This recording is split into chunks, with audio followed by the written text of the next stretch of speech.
Everybody, thank you for joining today. My name is Brian Katz. I'm the VP of Business Development over at Archer Software. Today, we're very fortunate to have the CEO and founder of PopDesk. PopDesk is a very innovative, cutting-edge platform being released in January, connecting the workforce to workspaces. Mathieu Shepard. You can introduce yourself, and we also have Dmitry Vinichenko, who's a senior project manager at Archer and has been the point person working with Matthew and his team on creating this fabulous app, which we're very excited to hear about. Matt, would you like to introduce yourself? Say hello. Sure, of course. Thank you, Brian. Hi, everybody. I'm Mathieu Shepard. I'm the CEO of PopDesk. As Brian stated, PopDesk is an app that allows people, especially the remote workforce and freelancers, to connect to local workspace in 3 taps. So being in that co-working industry, I always wanted to make sure that our industry would mature enough to have an app that allowed you to book co-working space, but it did not exist. So for quite a while, it just stayed an idea in my head until I got to meet Archer. And I know Brian has questions specifically to ask me, so I'll let him take over and ask those questions specifically, because if not, of course, I could talk for hours and hours, guys. So thank you very much. I really appreciate you guys being here, and always happy to answer any questions. And if anybody ever wants to give me a call or shoot me an email, any questions they have separately from this, please, I'm an open book. That's very kind of you, Matthew, and we can share your information at the end of the session.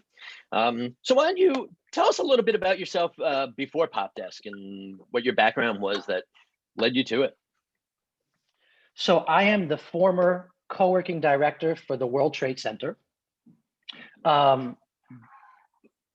co-working industry is an industry that I fell in love with and worked my way up, and realized that larger landlords did not yet have co-working incorporated into their portfolios. So Matthew, yeah, sure. Can I just interrupt 1 second? Because everybody on the call might not be familiar. What is co-working?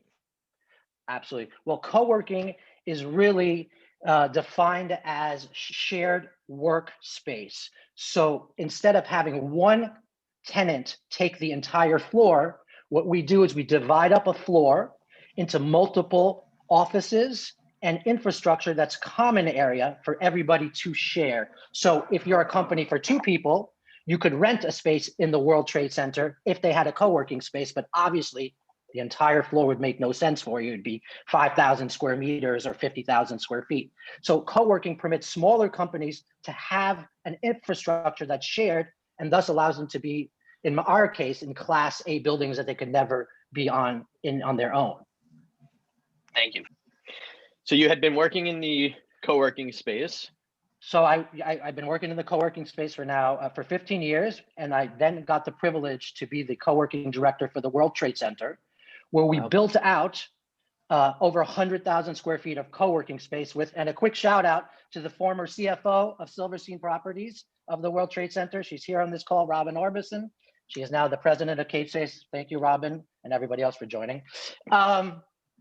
So we, not just me, we built out over 100,000 square feet, but both Robin and I realized that, hey, this is an amazing business. It's a needed business, even more so today with the remote workers needing a solution, but I'm sure we'll get to that. But most importantly, there was no app to book co-working space for people who are traveling to other cities. So we said, this is something we should do.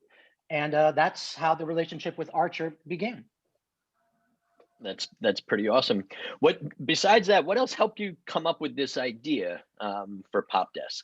Was there a pivotal moment? I mean, I want to be perfectly honest. We definitely came up with the idea pre-COVID. We then had to pivot, and the pivot for us and the timing was great.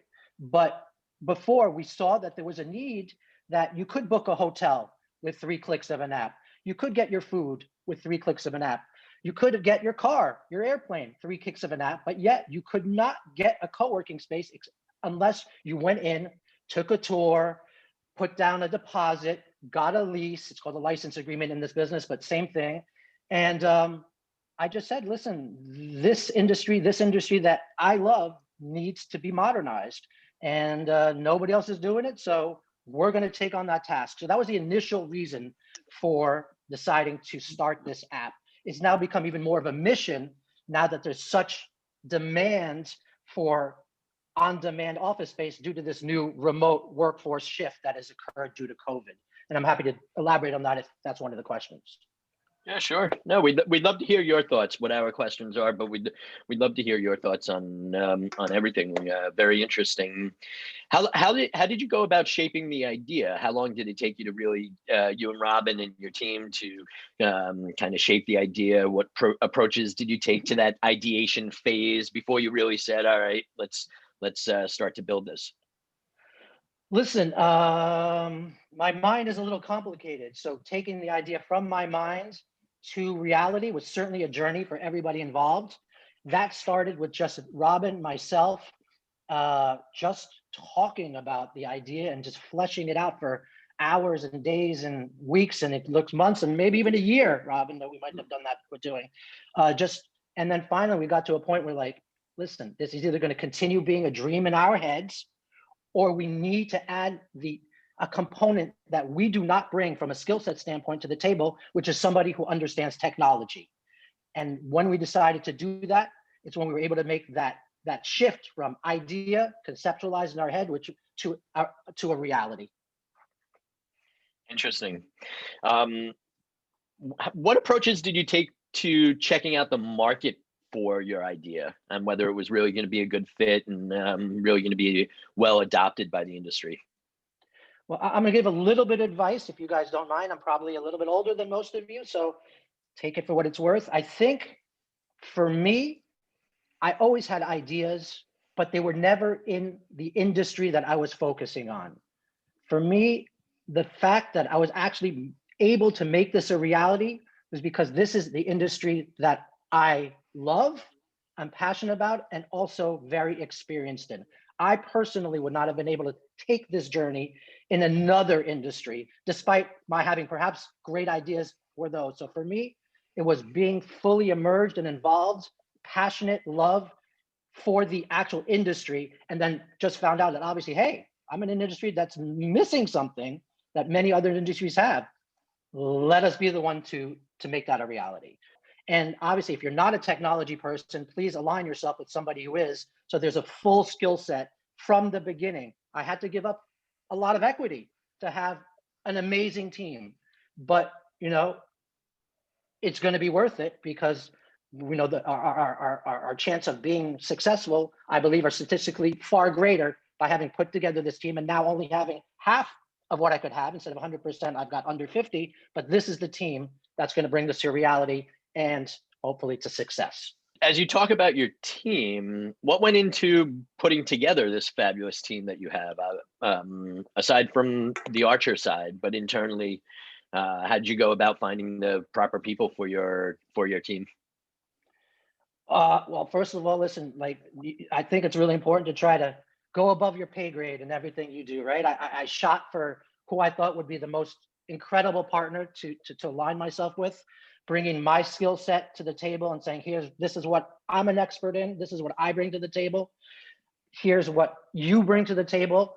And, I would be honored and privileged to go ahead and to form a relationship with you. And, it's kind of like shooting for the moon, and gratefully, it worked out, right? So I was able to bring in a partner who's, unbelievable credential-wise.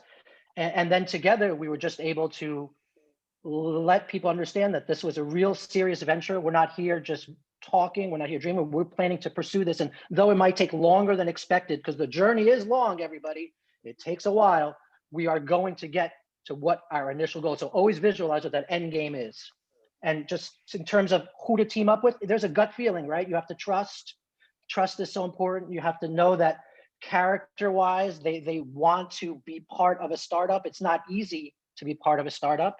There's a certain mentality that's required. There's lack of funds that come along with it, no matter how much you have in the bank. It's going to run out probably before you get a big round of funding and start getting salaries. So all these things, everybody had to be on board with that plan, because if not, they would drop out before we got to salaries, which is our first goal. And then, of course, build from there. So everyone's got to be on the same page. And my job as CEO is to make sure that everybody wants to be on that page. And if they're not, we're grateful that they were part of the journey for a while. They're always part of the family, but we've got to move on and incorporate new elements. Sure. Can you tell us a bit about your budgeting? You're starting this brand new company, and you've got so much. You've got to bring on people. You've got to bring on marketing. You've got to build the platform. What was your approach to budgeting and covering the cost for the initial app development, the MVP version, things like that? Of course, once again, I'm just gonna be perfectly honest. I had a bit of an ego thinking that, hey, I've been the co-working director for the World Trade Center. I'm a little bit older than most people who do startups. I have a little bit more experience. And I expected the funds just by my saying this and saying, I've got this great idea, I expected to get money and that people would fund it. Well, it didn't go quite that way. So the first half of the journey was funded by myself and friends and family that believed in the idea. It's called the Friends and Family Round. We built up enough buzz and traction and goodwill on our way to actually take on investors who believed in the idea pre-revenue. That is not very common. So I want everyone to know that pre-revenue money is hard. So please plan, if you're going to have this journey, to have friends and family support as much as you can. And of course, when you get funding from an outside source, you've got to give up more than you thought you'd give up. So once again, try to self-fund for as long as possible, which is what I did. And then when that's no longer possible, you have to raise a round. And hopefully by that time, there's enough people who believe in you, that you've told the story to, who believe in your journey and story, that you can start getting capital from outside sources, which is where we're at now, getting capital from outside sources. How did you go about evaluating the market capacity and looking at those financials and making sure that you could become a profitable company? Well, first of all, it's no secret, right, that I chose to work with Archer, and I have not 1 second of regret doing so. And we've now been working together for nearly two years. But in terms of, so Archer played a big part in our discovery phase.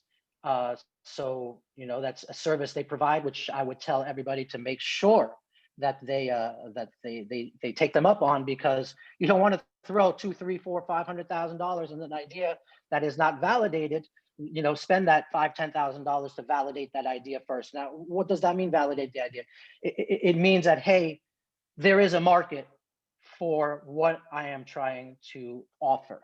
And I think as long as there's a market there, it's up to you to determine, do you want to be a niche type of service, which is what we were initially. We were just focusing on business travelers pre-COVID, because that was our market for the workspace by the day. We've now shifted to a mainstream kind of market due to the amount of remote workers. But once again, I really always believe that there was a market for this. And then, of course, you have to pay people to make sure that that is true. And please don't go cheap on that. It's not worth it. It's not worth not spending that money and then finding out after the app is developed, and it's happened to many people. I've heard this story that nobody needs that app, and it's a complete waste of money, and you're now out a lot of money versus the discovery phase. So please allow everybody to be part of that discovery journey. Archer, everybody specialists, consultants, do your due diligence. I think that's really important. I'd like to ask Dimitri. Dima, you've been the project manager with PopDesk for the 2 years. Perhaps you could give some insights into, as Matt just touched on, this discovery phase, which is usually where you're trying to evaluate the business idea and the market and stuff like that. But from your perspective, working with an entrepreneur who's new to technology, new to starting a business of this type, and you've had more than a decade of experience doing this, can you share some of your thoughts and insights into it? Well, we made a lot of things actually to check this particular very idea. In general, I would rather say to do everything on each turn. So we started with the general analysis of requirements. We're carefully listening to Matt, putting everything he said on writings, um, and we documented this his very idea from the very beginning. Then we started analyzing that, checking which features are required on the market, which features will be easier to develop, which will be more complicated to develop. We didn't throw them away. I mean, we put them to with more plan for the next phase, but still, we made this planning, and then based on those documentation, we came with a prototype suggestion, which was the first phase of development, the first phase of the app. So Matt and his team could have the very basic app, which is already nice looking, maybe not doing everything he wanted, and well, definitely not doing everything he wanted. But the something he was able to play with, something he was able to show to his investors, to potential investors, real investors, I mean friends, family, himself actually, to show to potential clients, to some target group, and get their early feedback before investing too much on each feature. Me personally was also making sure that we're not taking any huge feature to the product from the very beginning. We did never take anything to development, which was sounding like, oh, that's a nice thing, let's spend a month on it. No, we was definitely trying to make something very small and simple, and then test it with the target audience before really developing something. So Sounds like some managing of the expectations. yes, yes. You've got this really excited entrepreneur who wants to build the best thing in the market and get it to everybody and do all these wonderful things, and you have to kind of calm him down and take him by the hand and lead him back to step one, step two, step three. Yeah, And absolutely. I just want to say something on that. It's a wonderful, wonderful exercise for CEOs of companies or anybody who's working along in any startup, because it allows you to really, really target and precisely understand what you're going after. So of course, yeah, I wanted everything. But at the end of the day, even if I had gotten everything that I wanted for the same price, it probably wouldn't nearly have been as successful a business model than going after initially precise targeting and building your brand around one or two target audiences. If I'd been allowed to do everything, I would have tried to do 1-day rentals, week rentals, month rentals, year rentals for this person, for that person, here and there. And I would have been completely lost, overwhelmed logistically, and everything would have gone to the wayside. So because of this exercise, it allowed me to really precise target what I need, who I need to reach in order to get them to become a consumer, a PopDesk consumer. That makes a lot of sense.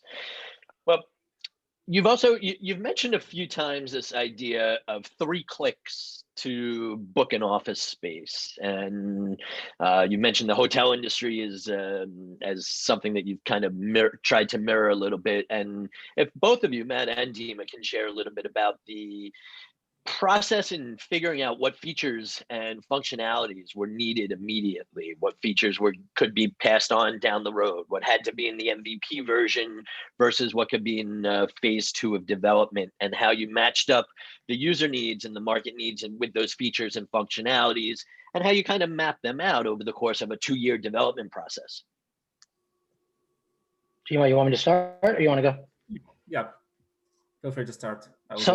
So I think there's 2 answers to your question. It's how I did it without having the knowledge of how to do it, and how I would do it now if I did a second startup on the correct way to make Dima's life as easy and allow him to focus as much on the development end and not trying to extract out of my brain what is trying to be done. Because obviously what's in my head and my language is a completely different language than the coding engineering language. So my realities in my brain don't necessarily come close to translating to what can be done. But to answer your question on that, the way I would now advise people to do this, Dima, and please correct me if I'm wrong, but this is how we're doing it now, is to first of all get everybody on your team excited about the product and let them share, or let them all share their vision of what they see the ideal product being.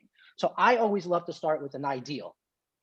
Everything you can imagine. So in my case, all the filters you can imagine, all the different bells and whistles you can imagine, everything you can imagine that comes in a booking app, right? That loyalty programs, reward programs, anything that can that. So now that we have a master list of all the features that we would like one day to have in the app, we now have to figure out which ones are essential for version 1. Version 1 is called an MVP, minimal viable product, which is the least amount that you can spend in order to go live and still have a product that works and makes sense.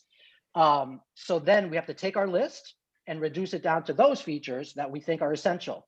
And then we get a price for each of those features. And we go sometimes, whoa, this is going to take way too long and it's way too expensive to build. We thought this was necessary, like landmark filters. I thought it would be great to have a filter that showed, the co-working center next to the landmarks. And it is still a good idea.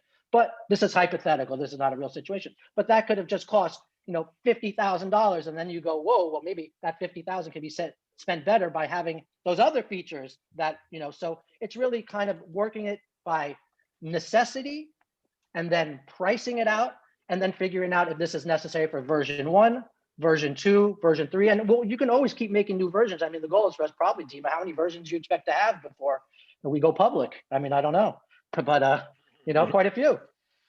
If I may, I believe Robin has some thoughts she'd like to share with us. Yeah, hi everybody. Hi, Matt. Hi, Robin. Doing great. Hi, Robin. Hi, Brian. Hi, Dima. I've just been allowed to video. Okay, hi everybody. There you are.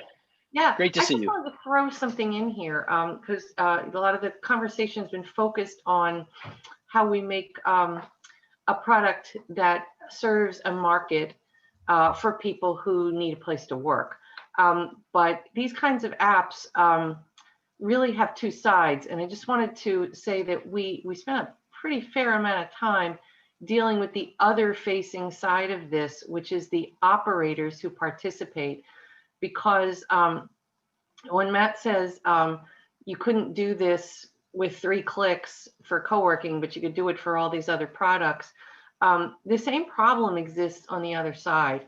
So there actually are other apps out there for booking co-working. Most of them are websites as opposed to mobile apps, but they are out there. The problem is that for the operators to participate in them, it's extremely onerous on the operators. The onboarding process is very difficult. Keeping the inventory up to date there's almost no system for doing that.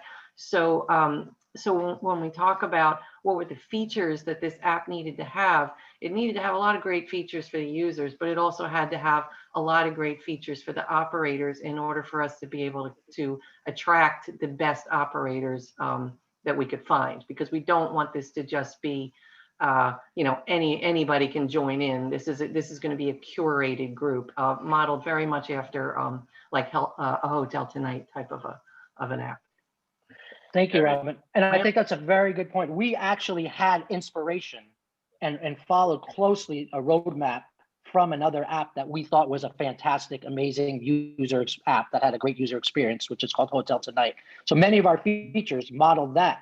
But getting hotel inventory is very, very different than getting co-working inventory. In the hotel world, you could create something called an API, which is like an automatic extraction into their inventory management systems and can extract that information automatically. In our immature industry, that doesn't exist. So some people are still using Excel, while others are using Salesforce, some are using Morningstar. There's so many different inventory management programs for co-working because they haven't shaken out yet, that it would be impossible to, from an expenditure standpoint, to do APIs for all of them. So we did have that back-end challenge that hotels and cars and airplanes don't have. Dima, do you have any thoughts as to that challenge and how you were looking at it? Well, Matt pretty much described what I meant. So we were investigating those features, we were checking them, yeah. I meant from your perspective as an outside party, right? Robin and Matt, you live and breathe in this industry, and here they came to you with this idea, and you're trying to look through the fog of their kind of tunnel vision because they're they have this idea, and here you're coming in and trying to manage their expectations. And it also sounds, Robin, from what you were saying, that that PopDesk, you have two different clients. You have the clients who are going to be the consumers using the app, and your clients who are also the work centers. And so you have to manage both the expectations from two different client sides, as opposed to being a business and having a customer. You actually have two different sets of customers in a way. So I would imagine, Dima, that had to be tricky for you, managing their expectations and dealing with those two different needs. Yeah, that's true. That's very true. So my biggest job there was and still is to take all their requirements, to take all their ideas and things they want to have, and make sure we're starting with something small. We're making sure that this idea is working. Let's say, just an example, gift certificate. So they have, we have a huge list of ideas to make this certificate, to add this promo code and that promo code, and it's a huge, dramatically huge list of all the nice bells and whistles only related to certificates. So my idea here, and what I'm still working at and pushing the thing, is we should release with a very first version of it. It should be something very basic certificate, for example, and then we'll just see if users will like it. If they will like it, if they will use it. How we will know it? We will see they are using it. When we're adding a new feature, we're always adding some internal analytics for that. So we're seeing if users are using it. Once we're seeing that, we will invest more money on it. We'll add more certificates, providers, more, I don't know, whatever else. But let's make sure that everybody needs it. It doesn't matter how good team you have. It doesn't matter how smart you are and how brilliant people will surround you. You will never guess what end users will demand, because sometimes their needs are really weird. Is that a technical term? Yeah, but it will not be polite to say it loud.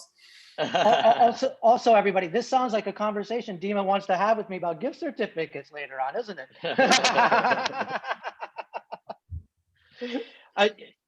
Dima, another interesting question for you. I don't know how to phrase it and answer it properly, but I'm sure the PopDesk team had some feature wishes that you knew just weren't able to be delivered upon in the MVP version in phase 1 and things like that. How do you deal with telling the CEO and the co-founders no? There is two answers on that, actually, easy one and right one. So yes, yeah, we have a backlog of, I'd rather say, more than 100 features, which are well described, which are well planned, but they're laying there just waiting for the right time to come to development team. And we're always so we're having our regular meeting with the management team. We're discussing new features. I'm giving them explanation how we're seeing they will work, what benefits they will provide, potentially how many users they will or may attract, and at the very end, I'm giving them the price of this feature, and that usually helps me. So that cuts out half of the features. The cost factor. Yes. Sure. But of course, I mean, we're working with business people. We're very reasonable people, Matt. So he's always listening carefully to the dev team, and when we're coming with some sort of explanation like, this is a nice feature, this is a good feature, but trust us, nobody will use it. So let's wait till we'll have that, and then it will come in handy, but not till then. He's listening to us, and of course, that's the hard way to do that too. Just to explain. Well, you got to swallow your pride. Sometimes you just Yep. have to swallow your pride. You know what I mean? It's like you've got to listen to the experts. You've just got to listen to the experts. Well, Dima, you just said something interesting. You said the features that they don't need. How do you figure out what features they need and don't need? And this is for all three of you, Matt, Dima, and Robin as well. You just mentioned 100 different features that are on this list. That's a lot of functionalities. And so how do you figure out who needs what and who needs what when? Who needs what when you go live in January, and who needs and what features are needed 6 months down the road, a year down the road? That's got to be a complicated process with a lot of people involved too. Yeah, that's why we have system analyst on our team. That's usually the person who is taking requirements, describing features, and then making a huge market research. This person will research all the competitors, if there are any, or in our case, similar products like Hotel Tonight or other renting tools, including but not limited even Airbnb and Booking, because they're not related to us, but they still may have something, and they still have a little similar experience, which we should consider. So this person is checking those features, he's checking those competitors, other apps, market, and he's giving his recommendation. He's prioritizing features according to what will be needed first and what will not.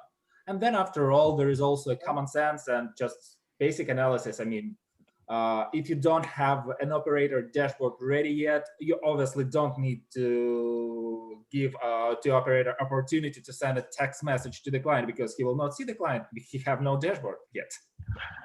Okay, that's an example. Our operator already have a dashboard. That makes a lot of sense. Robin, I know Matt mentioned your background as the CFO over at the World Trade Center, and there in Sorry, various capacities. Oops, it's out. But I'm wondering from this financial perspective of budgeting, what features to build, raising the money, going to market, figuring out how to spend what little you have at the moment. From your unique perspective, do you have any insights that you can share, and maybe advice to give to somebody starting up a company when you come to this topic of budget and money?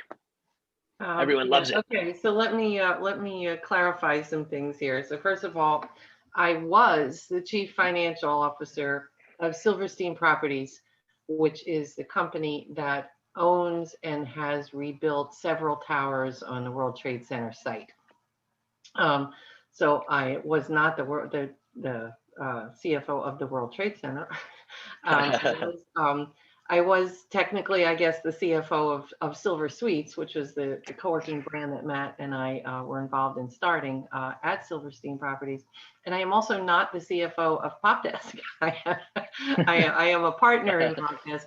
And honestly, I have to tell you, Matt has really taken the lead on the financing here. So I don't think I have a whole lot to offer, other than I know that in our early discussions, I think Matt has already covered this very nicely, is that in the beginning, you want everything, and you have to really spend a lot of time going through what benefits are, what features are critical and which ones can come in later phases, just in order to be able to work with the budget that you have.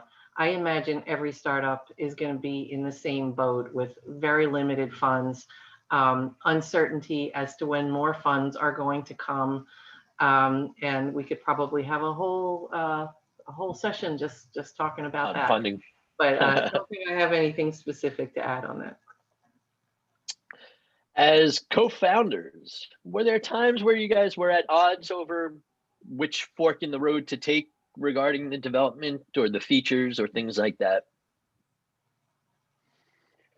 Well, I think we really, once again, you have to decide your philosophy of how you're going to be, partners and CEO. Ours was, let us find the best people that we can possibly find that fit with our culture, our vision, willing to not get paid for a while, take some equity instead, and let that person lead the charge. Now, in our case, because neither Robin and I or any of the other early people for PopDesk had any tech experience, we found it essential to add to our team, our core team, somebody who was very experienced in that world.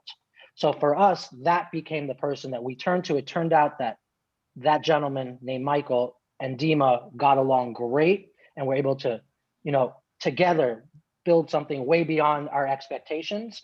But I certainly allowed that to happen from a development standpoint, anything development related was handed over to somebody who was an expert in that field. Now, in terms of the financing of that, I think that was your earlier question. And first of all, I want to clear up for everybody, because not everybody, I think this is a global group.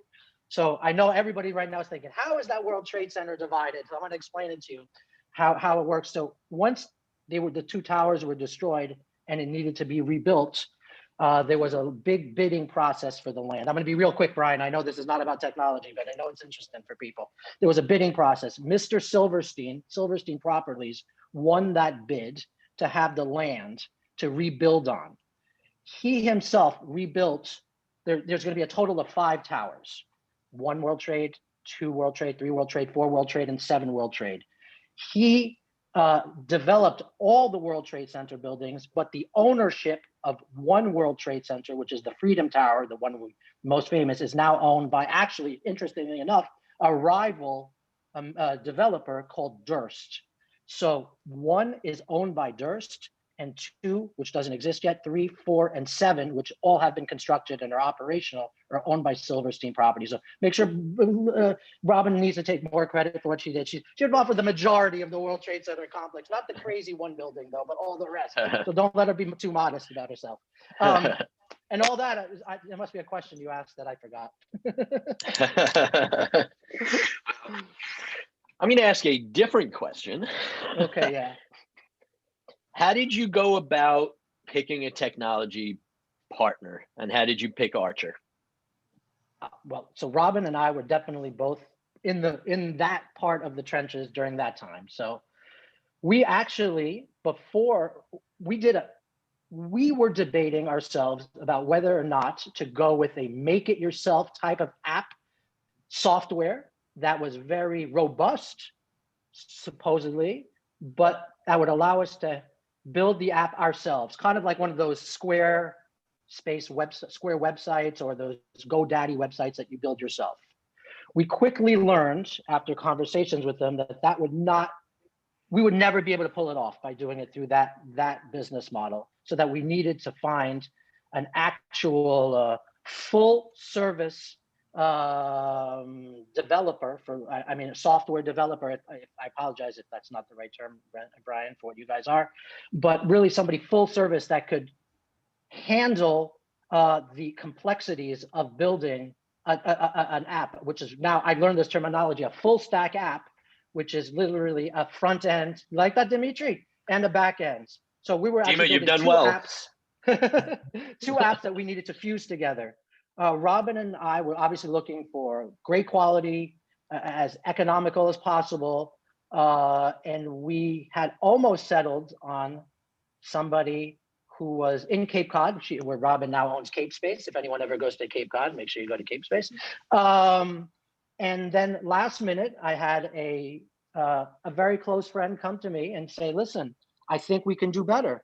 And my trust in that friend and belief in him, and my gut feeling told me that last second move, as well as literally saving us hundreds of thousands of dollars over the entire development cycle. And so that was an introduction to Archer. That friend said, Archer is the way to go. You'll do a great job for you. Trust them. I trust them. I wouldn't put my name behind them if I didn't. I trusted that person enough. And we then pivoted very, very last second, Robin. If you don't remember, we were about to go with those other guys and chose Archer. And listen, we don't regret it for a second.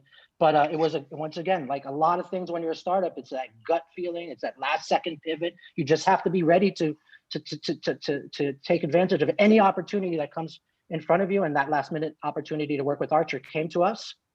We vetted them out. And like I said, we haven't regretted it for a second since. What suggestions, sure, that's a great story. Would you have any suggestions to anybody who's looking for a technology partner, what they should be looking for? Development is not cheap, everybody, right? So, I mean, even when the price is really, really fair, and Archer has amazing pricing. I'm not here to be an ad for them, but it's true that their pricing is fantastic. It gets expensive. So once again, you have to really make sure that you have the finances there to take this journey. I messed up on this, right? So I'm going to tell once again from experience. I didn't have the finances and I had to pause the project in the middle. Now, in a way that was a blessing because we become far more relevant due to this remote workforce situation due to COVID. So the timing for us, for PopDesk, is now, and that's a blessing on that front. But in terms of that was just a mistake on my part, right? I just didn't have enough money. I figured with this small amount of money that I had, $20,000, $30,000, I'd be able to get through it. And it probably was more like, 40, 50,000. But once you run out, you run out. So you have to then pause the project. So just make sure you have the money, make sure it makes sense with you, just discuss finances. Don't be scared to talk money. Dima's very honest about everything to me. Hey, this is going to be this price. This is going to be this price. I think this is a good idea. I think this is a bad idea. We can't launch without this. We can launch without this. Just have those conversations. And then like any CEO or partners, at the end of the day, it's a gut feeling. And you just got to trust your instinct and roll with it because at the end of the day, there's a lot of noise from a lot of different people in sections, finance, development, creative, marketing. But at the end of the day, if it's up to you to make the decision, you got to make that decision regardless of, and you got to go with what you feel is best. I think I'll add something to that is that if you are not technical yourself, as neither Matt nor I are, you want to deal with a tech partner who is willing to educate you and speak to you in a language that you can understand. Yes, has been a very important part of our tech team. So thank you, Dima. And that must be interesting for you, Dima, to be able to speak in basic layman's terms, let's call it that, and then be able to take that and into the deep technical speak and translate it back to the team and be that intermediary between business and tech. I mean, I'm doing that as you said for more than 10 years already. So it's just something I'm doing every day. So it's.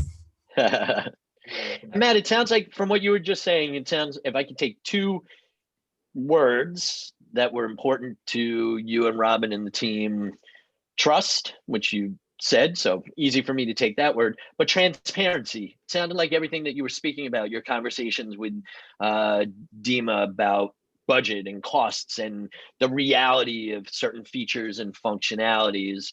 Sounds like you're talking about transparency with what the team at Archer was doing and being able to have those insights without perhaps being able to, without having to be involved every day, every minute of what was taking place. So transparency and trust sounds like were two very key components of how you not just chose Archer, but how you've been working with us. For sure. Excellent word to define transparency is exactly what it is. You just got to know everything and then you got to make a decision. If you don't know the facts or there are people not willing to give you the facts, then it's going to make this journey much more difficult. I think Dima thinks of himself, and thankfully so, as part of the PopDesk team.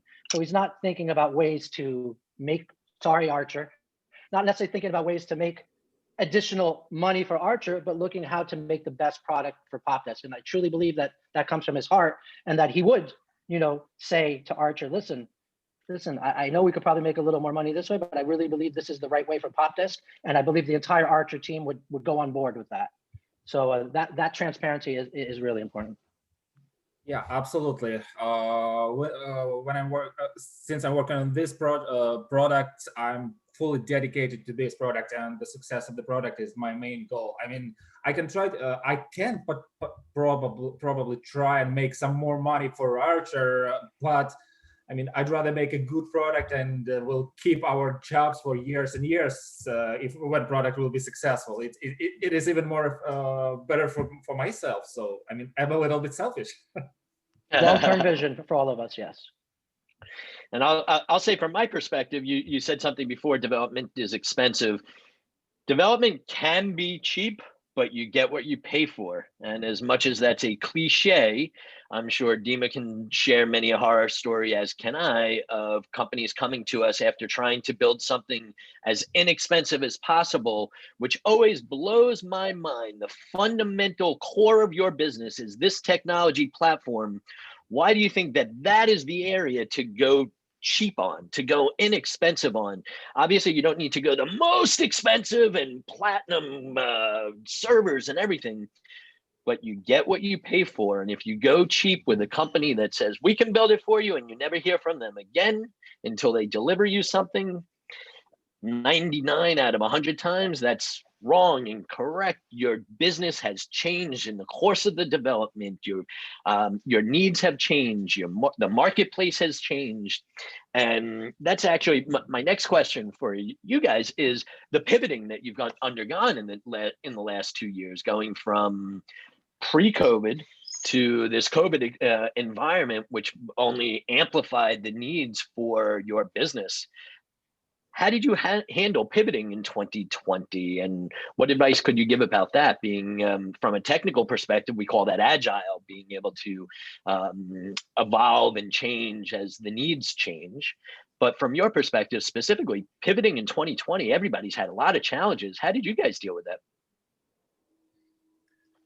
Gave Dima a lot of extra work. Do you want me to go with that, Eugene? Go ahead, you start, Dima. I don't know. I was just about to make a joke and then let you talk.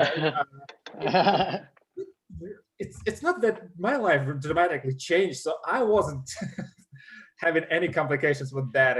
I just like Matt said, I just got more work, and that's pretty much it. So, well, obviously there was a huge shift in the workforce and how people work today, right? So, obviously, COVID brought everybody to work from home. Many larger companies are now downsizing their real estate and then expecting that a majority of their workforce remain remote. And as a result, those companies and the HR departments now have obligations to make sure that those remote workers are not only happy, but as productive as possible. So this shift was actually obviously for PopDesk, which is connecting the remote workforce to workspace, was a huge blessing despite the terribleness of COVID. So I don't want to minimize that, but from a timing standpoint, it made PopDesk far more relevant than what it was a year ago, which it was, we were thinking of catering to, initially our first target market was going to be business travelers, and they're wonderful business travelers, but it was more of a niche type of product that could be ignored than today, where it's going to be a Main Street product for a huge millions and millions and millions of potential people who now are working from home. So for us, it just happened to evolve into a product that was far more needed today than it was before. So obviously, from a business standpoint, that was positive. Now it's our job to make sure that all the HR departments of these companies that have remote workers know that PopDesk is a solution for them. And that solution is, if you're going crazy working from home, we're not looking, I just want to be clear with everyone, we're not looking to say, hey, forget working from home, only work in co-working space. We're looking to be a hybrid supplemental model, meaning when there are distractions at home that do not allow you to be as productive and as efficient as possible, you then, in 3 taps, now have the ability to book co-working space down the block or down 2 blocks away. You don't have to take the subway. You don't have to jump into an Uber. Anything that can make you feel unsafe, you don't have to do. You can just walk and go to a local co-working center and be in an environment that's designed for efficient and productive work, but only pay for it by the day. You don't have to take leases. You don't have to take state memberships, any of that stuff. So obviously our business became relevant due to a terrible pandemic. And I don't know if I wish that upon anybody, but obviously for us now, it's more than just, hey, there's a void in our industry that needs a booking app. It's a mission to make sure that we can really help these remote workers with a solution so that they can be, really efficient and happy at their job, and not have those blurred lines of working from home and living at home, which are now becoming very blurred and are becoming problematic in relationships and other things. Little distance is important. So we're going to supplement that. We're not trying to change it. The work from home habits, we certainly want to supplement it whenever you need to get out of that home. And I know that part of that pivot too, you took into account the safety factor with marking the business, only doing business with business centers right now that take all the COVID precautions. Is that correct?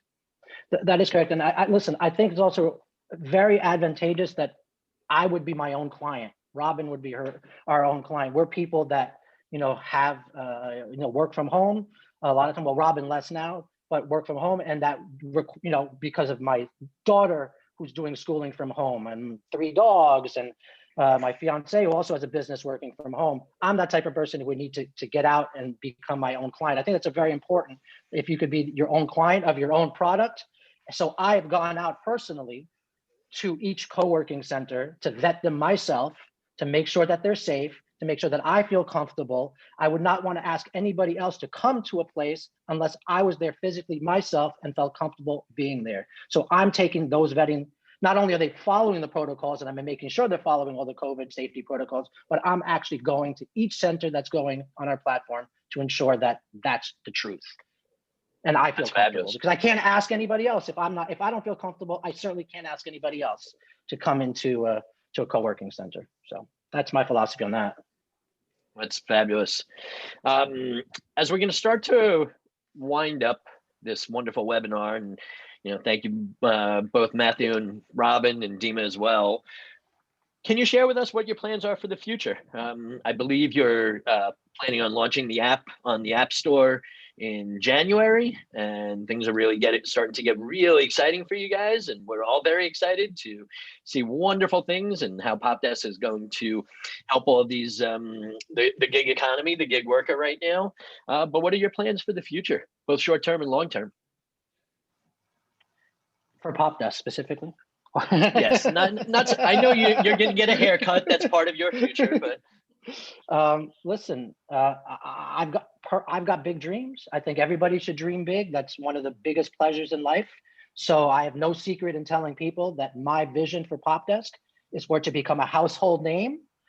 For those of you that are in America and have ever been to a Yankee game in New York, my dream is to have our entire team there, all of you invited, and see the billboard coming up in Yankee Stadium during the game. So, dream big, but obviously there's a long journey to get there. So I know I've got many steps to get there, but always with the vision and the mission of trying to make sure that our industry, the co-working industry, has a real viable tool for people to be able to connect to them, which is something that's been lacking, in order to try to bring this industry, which I love, into a more mature part of their journey and try to make it similar to like a hotel experience, booking a hotel experience. It'd be great if one day we were compared to, you knew that Cape Space was like the W Hotel, that Silver Suites, we built, was like the Four Seasons, and it can be in all categories. It doesn't only have to be in luxury categories, but that we really are considered a true mature industry with a real viable solution for connecting that workforce to the workspaces that are our partners, and we love the ones that are even not our partners. It's just a beautiful, wonderful industry, and I encourage everybody to always go to a co-working space to work, whether through PopDesk or any other way. Excellent. I will ask the group, if anybody has any questions, please feel free to unmute and ask your questions or email them to us. Yeah, you can give them my email too, Brian, or you can go through you and then you can send it to me, whatever, please. Any questions? Your questions might not come now, but when you wake up at 3 a.m. and say, oh man, I wish I could have asked that, you can still get in touch with us.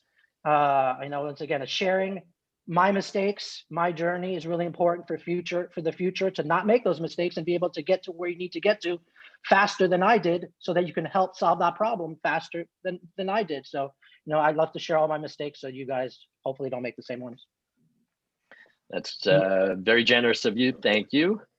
Robin, do you have any last thoughts for the group? Last thoughts. Just maybe want to elaborate a little bit on something Matt said earlier about the change in demand that we're experiencing after this ridiculous year. Thank God it's almost over. 2 weeks. But just from an operator perspective, he's dead on with that, because that is what we're seeing. We're seeing people who are trapped in the house with kids and pets and all kinds of distractions, and they're just calling us up and saying, can I come over there and just work for the afternoon? I have to get out of here. And surprisingly, so few of my competitors or my colleagues, or however you want to look at them, the other operators in the world, so few of them offer short-term rentals to non-members. Most of them are a membership-based system. So part of our job here is not just getting them to sign on to PopDesk, but getting them to sign on to the concept of short-term rentals. And by short-term, I mean like a day or less. So I just think Matt has done a spectacular job of convincing operators of the benefits of doing that. And in a pandemic, yes, the demand is going up, but there's also concern, right? That, you know, more transient people coming through spaces might not be the most desirable thing. So it's been a real challenge, and hats off to our CEO. That's great. I'd also think from that point too, that you're minimizing the number of people that will be traveling on buses and trains and public transport. So you're also in some way mitigating some risk if you roll out and people are using the platform and they don't have to travel and, you know, take a train or a bus to get to where they need to go, and they can just walk around the block. That's also a level of safety on that side too. Correct. And we believe, the industry believe that is the future, that a significant percentage, maybe more than 50% of the people who went remote as a result of COVID will remain permanently remote, and that corporate headquarters are going to start to look more like meeting centers, and that companies will have basically like a three-pronged approach to housing employees, where the primary place of work for these employees will be their home, and that they'll come to a corporate headquarters occasionally for meetings, but that there is a need for a third place that is close to their homes, that doesn't require them to get on public transportation and go to crowded cities and get on elevators, but still offers them the professional environment and amenities that they need. That's great. Does anybody, any attendees have any questions? I guess I do. Hi, everyone. I would like to thank you all. Thanks for the time. It was really helpful. I really appreciate that. I actually do have a quick question for you. I'm actually working on an app right now. And I'm just wondering, how do you get someone, like I want a CFO right now for the company. And how do you get someone from a company that's already been there as a CFO? Like, how approach them and get someone from a higher, a higher role in that company already? You know what I mean? How do you deal with that situation? Do you offer them something as a partner, or how do you get that? No, it's a great question, and it's going to determine where you are in your journey, right? So obviously, once you reach a certain part of your journey, you can offer salaries and draw them in that way. Especially right now, a lot of people have been laid off. But if you're not at the part of the journey where you can pay out salaries, then yeah, it's called you. If you really believe that person is the right person for your company, you're going to have to try to entice them with some equity in your company. And then really show them the vision that equity will one day far outweigh the salary that they would have gotten at the beginning of this journey. I'll just give a quick example of equity that became very successful. The gentleman who painted the Facebook offices, Mark Zuckerberg, instead of giving him a salary, gave him equity. He was then able to cash in that equity for painting the Facebook offices for $40 million. So sometimes, there's some great equity stories out there as well. So don't be scared. If that person believes in your vision and obviously has a cushion of money so they can eat and feed the kids or whatever it may be, don't be surprised that they might want to take that journey with you in hopes that this is a great idea and that they'll be able to be a CFO of a great company, but at the same time, end up making a lot of money off the equity piece. I think also you'll find that I found, once again, another lesson, guys. We have time for one more lesson from Matt. Sure. Yeah, I've learned in this journey, and this is very interesting for me. It's completely something I did not assume was going to happen, was that people along the journey want to add value. If they cannot add value, they do not really want to be part of the company, even if you offer them something. So I've actually had people that I offered equity to realize that they could not add value and have given me back the equity without my asking for it. So really value what other people can bring. to the table and sell them on that vision, meaning make sure they have, you guys are, or have that same vision. And if they do, you might be surprised that they'd be willing to work for that 6 months or a year without a salary until the time comes in that journey where you can start paying them. So don't be scared to, like I said, to dream big, go high. You do not hesitate just because you cannot give the salary to go for what you want to do. Listen, I know, I think maybe she had to click off. I hope she did. I'm not here to toot her horn. She had to run. Yeah. But I aimed high, and you know what? It worked out for me. So please, everybody, aim high. Try to partner with wonderful people, and then don't give up. One says no, two says no. Just keep looking, keep finding. You will find that partner. If this is a goal you set in your mind and you visualize it, it will happen. Just don't quit. Just don't quit. Thanks a lot, Matt. I really appreciate that. Thanks a lot. No, of course. And if you want to talk more about it, I have a lot more questions, but I'm gonna email here. I know everyone is in a rush. Thanks a lot, Matt.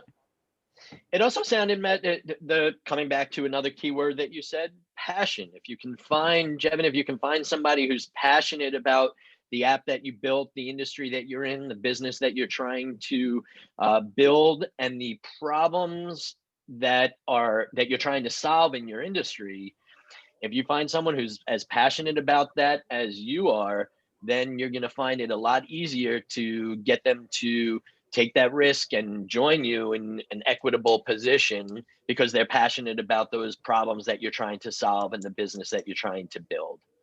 100%, I totally agree with you. I actually do have a partner, but at the same time, I'm the one who's taking the final decision. So that was another question I had, like when you build that up, how do you do that? Like I have no background in business. I'm still learning, but I do have technical background. I'm a game designer right now for my experience and for the industry I'm working for right now. I'm working at a dealership. I'm the business development manager here. I'm still growing. So I'm trying to learn the industry itself. I'm actually working on an app for dealerships where it's going to make customers' life easier because I see all the hustle that customers are having right now inside the dealership. So that's what I'm making. It's been 9 months I'm working on the app right now, but still. So I have a lot more questions for you. I'll probably very interesting. Very interesting. Jevin, if I being that I'm on the sales and business development side, I do need to share with you that one of Archer's key industries that we have about 20 years of experience in is the automotive space. And we've worked with clients all across the space, including Volvo. We did work for them, building them a consumer-facing app. And if you'd like, from our perspective, if we can provide any help for you, Deem and I would be more than happy to set up some time with you to have a phone call and just share, hear what you're trying to do, share with you a little bit more about what we do and how we can help you, and see if there's ways for us to help you get your product built and scaled and get it to market that much quicker. And we will definitely connect you with Matthew as well, so that you can, as Matthew said, he's very happy, and that's very gracious, very kind of you, Matt, to offer up your time. So we'll connect you with him as well, Jevin, so you can talk with him. And if you'd like to speak with us, we're absolutely more than happy to set up some time with you to give you some insights and perhaps give you some guidance. Thanks a lot. That's really helpful. I really appreciate that.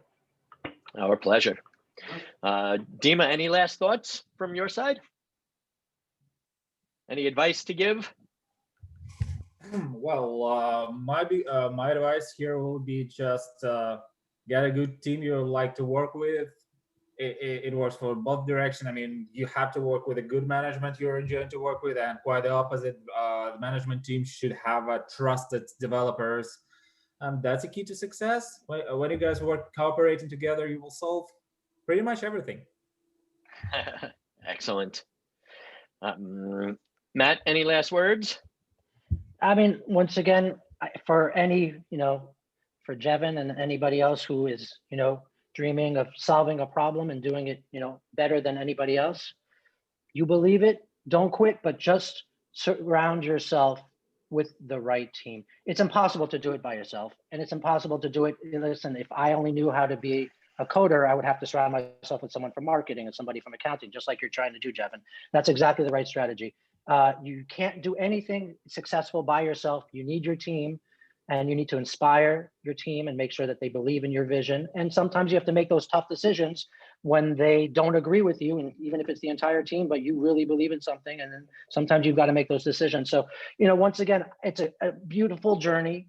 Don't quit if you really believe in the idea. There's going to be a lot of no's. I mean, I don't know how many no's I got from VCs, and people just weren't talking to me in the beginning.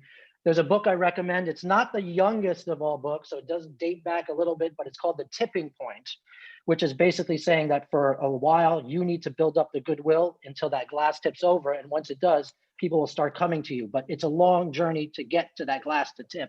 But if you believe in it, don't quit. You'll get there. And like I said, anything I could do to help anybody at this point, I've made some mistakes. I have some, good feedback, and my journey continues as well. So anybody who wants to become a part of it, please, like I said, reach out, and I'd love to know about your story as well.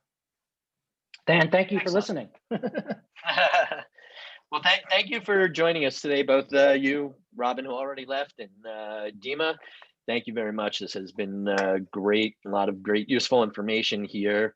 And I'll wrap up. As I mentioned, we will reach out to everybody who's on the webinar.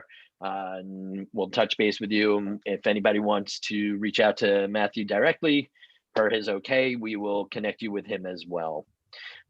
So we're very thankful for everybody joining us. Matthew, thank you so much for your time today. A pleasure. And Dima thank as you. well.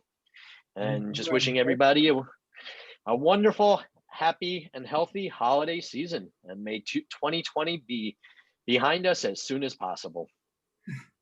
Everybody, stay safe, stay healthy, stay dreaming. Thank you, everybody, and have a wonderful day.